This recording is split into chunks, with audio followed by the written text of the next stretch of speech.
Kepala Dinas Kesehatan DKI Jakarta mengatakan varian baru virus corona yang ditemukan di Jakarta memiliki beragam kemampuan dari virus sebelumnya.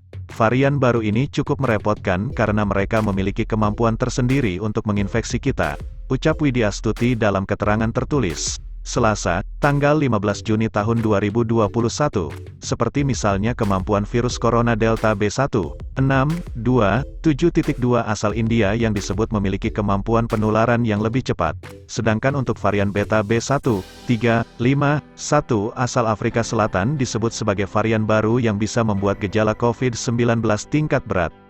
Varian Beta B1.3.5.1 yang amat mudah membuat gejala menjadi berat atau lebih mematikan, kata Widya Astuti.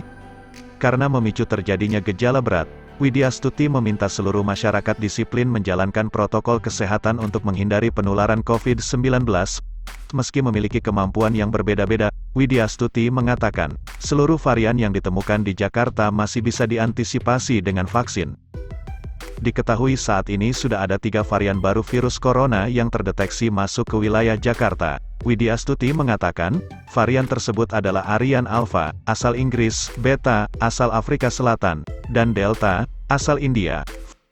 Varian itu ditemukan di 19 kasus COVID-19 dengan keterangan 18 kasus dari orang yang memiliki riwayat perjalanan ke luar negeri dan 1 kasus dari transmisi lokal.